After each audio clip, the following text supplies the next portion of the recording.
Hi stamping friends, Melissa Kerman here with Melissa's Crafting Treehouse.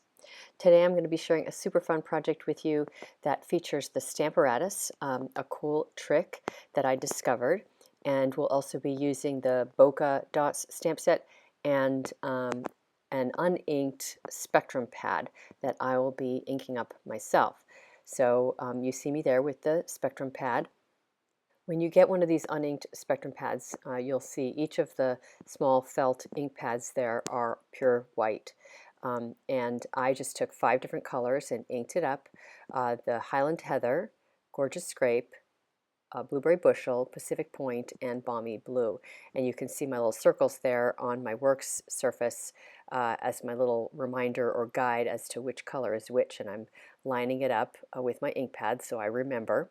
So the rounded side has the Highland Heather, the lightest color. So I've slipped all the little mini ink pads together with that little handle there. And this is, of course, how you use it. So I stamped directly down onto the ink pad and moved it sort of side to side evenly. And then I tilted it a little bit left and a little bit right. And that way you sort of blend the lines so you don't end up with straight lines. You can see me there doing it again. So straight across and then a little bit to the left and a little bit to the right.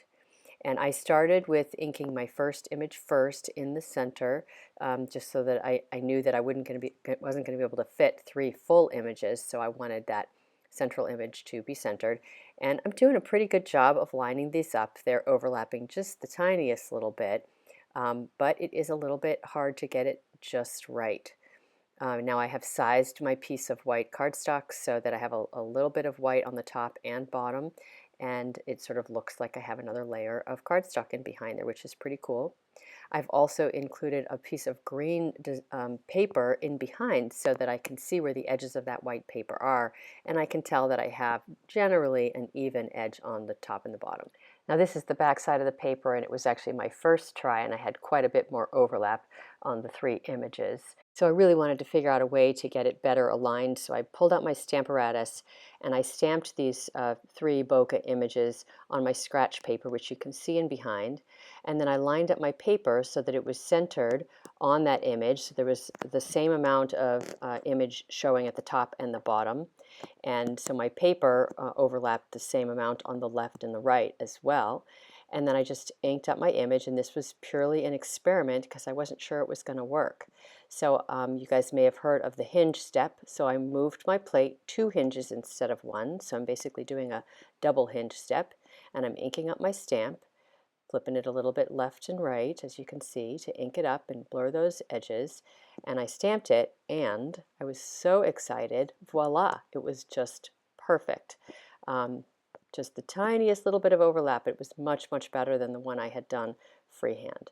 So now I'm just going to lift up that plate again, move it 2 more hinges down, and then I just need to move my magnet so that it's not in the way of my stamping. And then I demonstrated this project to some of my customers at my Creative Escape Day. It was part of a Stamp-A-Stack event. So being able to do this with the Stamparatus just made it so easy and quick. And I used that same guide underneath the piece of paper and marked off the spot so people would know where to place their focal piece to do the stamping. So it was really a very wonderful and awesome discovery. The next thing I'm going to do is stamp the sentiment, and I absolutely love this sentiment.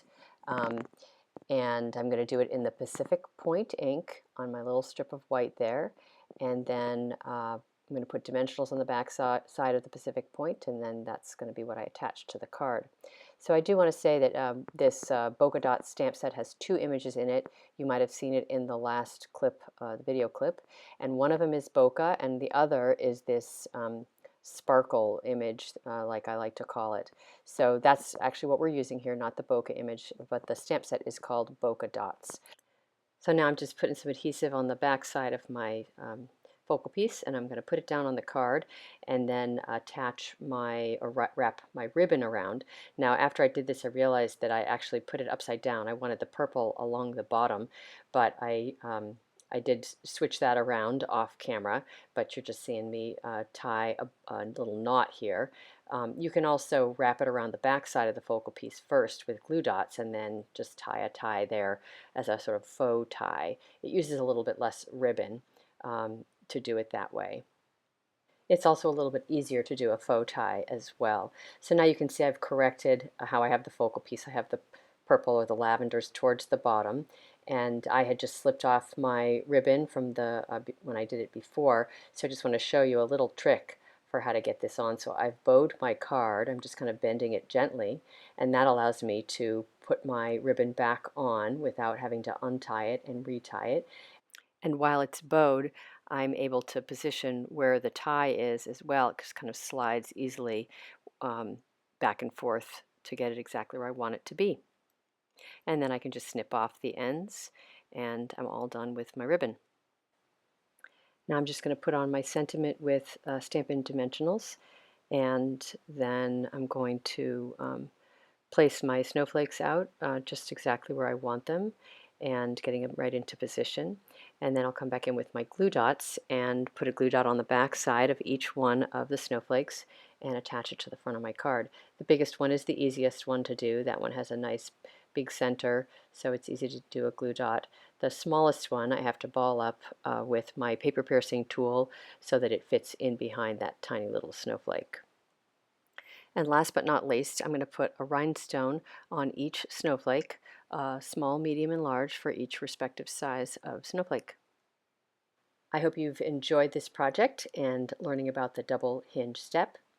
And if you like this video, please give it a thumbs up, subscribe to my YouTube channel, and share it with friends. And if you want to know whenever one of my new videos comes out, just click on the bell on my YouTube channel, and you'll get notified whenever one of my videos publishes. Thanks for spending some time with me today. Have a great day, and happy crafting.